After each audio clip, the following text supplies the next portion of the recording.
Israel. I'm in video game development, and for the past week, I've been working more on the Unity Essentials pathway on the Unity Learn website. Um, this week, I've been doing the 3D Essentials um, and the Audio Essentials, and yeah, in my 3D Essentials backlog, I have this sprint task list of like everything I've been doing, like adding furniture to kids' room, bouncy ball, and some blocks, and I'll show all this in a second. Um, but the the first thing I did um, was the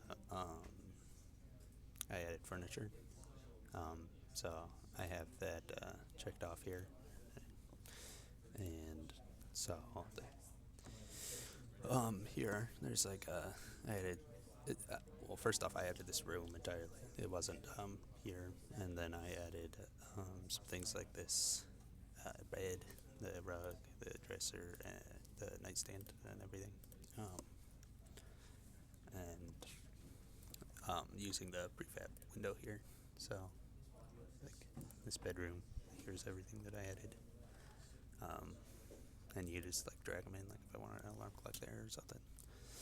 Um, but then um, the next, give me a moment. And the next thing I did was I made a bouncy ball um, that would actually like bounce, and I made it from scratch. So I'll check out that branch real quick. Um, Here's where I added the bouncy ball and the block and ramp, but I'll show that in a second. Check out, and then all right. So sorry for the weird cuts. I can't check out commits while the Unity is open, but here you can see I added this bouncy ball, and I added this rigid body so it would actually like have gravity and mass here. You can see. And I just did that through, like, if you right click here, you can add a 3D object and sphere. Um, but then things like the texture, it looks a little different. It had a prefabricated material that I used for the material of the ball. But, like, down here, you're able to like, change how smooth it is and how metal it looks, like how metallic it looks, and the color. So I just did red, and because um, I also needed to add this collider so that it would actually exist with other objects, like it would interact with them. But if it wasn't here, then it would just fall straight through this ramp. And when I hit play, you can see that the camera will jump to a specific angle, and you can see it go run into that block. But I believe the next thing to solve was the um, I also, yeah, sorry, I made a block here, um, which I did the same thing. I did a 3D object and then changed the cube sizes so that it was this little tower. And I added a collider and a rigid body to it too, so that it would fall over and interact with the ball when it hits it. And then, yeah, the next thing I did was that I would, I think, make a tower, right? Yep, make a tower of prefab blocks. So I'll check that out, and I'll be back in a second. Okay, so here in this commit, I said I did quite a bit. I forgot to save it beforehand, or make some more frequent commits. So for one, I made this block tower prefab here, so that it would the ball would have more to run into. I also increased the mass of the ball so that it would run into it better. And I created this pointy tower cylinder. So it's just a different shape. But first, I'll just. So yeah, sorry. In my prefabs down here, you can see that once I find it, here we go. see that I have these three prefabs. So I made the block itself as a prefab, and I changed the material as well, so it looks like glass or something. And I got my cylinder tower that I made. So when I play this, it should also have a different camera angle, and the lighting changed. I'll show you a little bit more on all that. So how I got the different camera angle is you can just move and rotate this camera block when it's a stationary thing like this. So like I can move it in or out if I wanted to. And then for the lighting, you just find in the skyboxes, like I could make it the bright cloudy sky again, just by dragging this into this. So if you have an image, I assume any kind of image, you can just drag it in there. I mean, it's probably a certain type file, but anyway, that's how I changed the sky, and then the lighting is through the sun that was up here. But when you rotate it, for one, it'll change the shadows. So here you can see that you can see that the shadows are moving a little bit down there. Why am I pointing? So you can see here, and then the color you can change here. So like if I wanted a green light or pink or red or whatever, then I can do that. I believe it was just a white before. So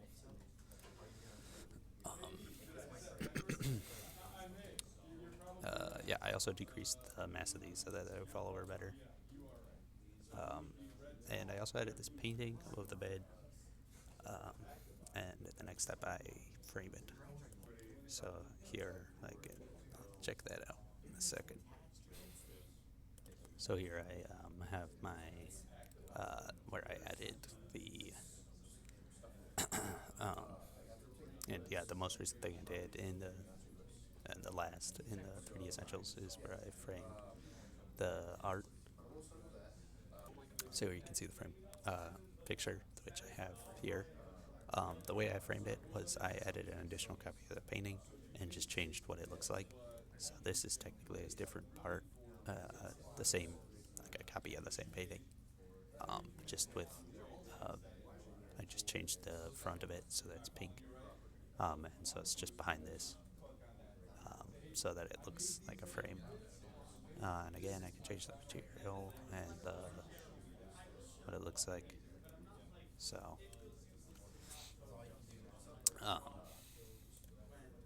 yeah. And then I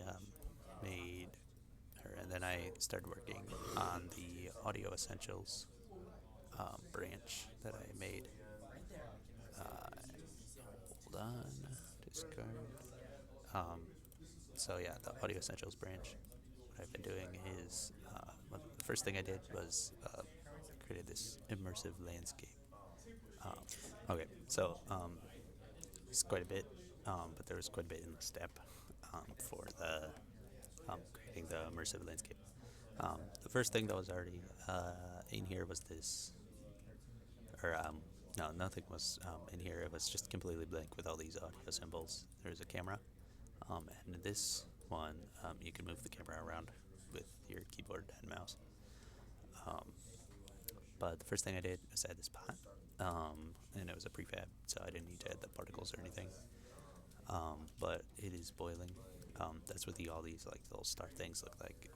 Those are the representation for the particles. So there's steam and also bubbles in the pot. So those are both different particles. And I can move those around if I wanted to in the whole pot. But the first thing I did was add some sound to the pot for the bubbling thing. So like here you can see that it's bubbling water. As an audio source that I added. And I also made it so that it is a 3D sound. Oops, didn't change that. So here you can just see if it's more 2D or 3D. If it's 2D, then it sounds the same regardless of where you are in the scene.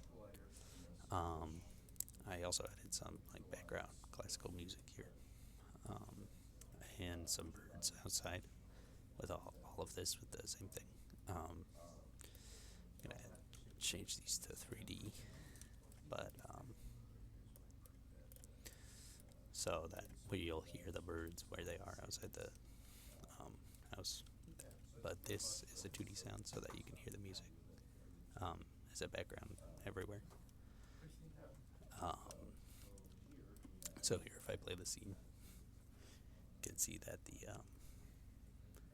can hear the music and the pot boiling, and eventually there are some bird sounds that are randomly played. Um, well, you're like 5 to 15 seconds, I believe it is, after the thing plays, so you can hear it. But then in the next step here, I did some more things here, and I'll show that in a second. Okay, so here in my most recent commit here, I first thing I did was just added some humming sound to the refrigerator, so that when you're near it, that it would so that it would play that sound on a loop, which I also added there. There's also this. What was I saying? Yeah, and then the last thing I did in Audio Essentials, and just most recently entirely, was added this little reverb sound zone, which is like invisible, so that's what I was struggling to find it for a second. But here, when you're within this little area, then it'll make everything sound like one of these presets or whatever you change it to. So like this is whenever you're in 10 to 15 meters or whatever, everything sounds like you're in a cave, so there's some reverb on it. So here, I'll demonstrate that. So like the bird sounds are the most notable thing. The, they have like a echo for the most part if you're using the cave one. There were quite a few others. Like as you see here, this would like remove the sound for the most part. So you can hear that. That's very like echoey and everything. And that was the last thing I did for this week. For Audio Essentials, I need to do the quiz, and then I'll be moving on to Program Essentials, which I'll be doing things like allowing a character or camera to move around a scene well in play mode, like in this one where you can move around while you're in play mode, like with the camera, you can move around and hear the different sounds. And then I'll be adding some collectibles and a bunch of other stuff. And I'll be doing that next week. Thanks for watching.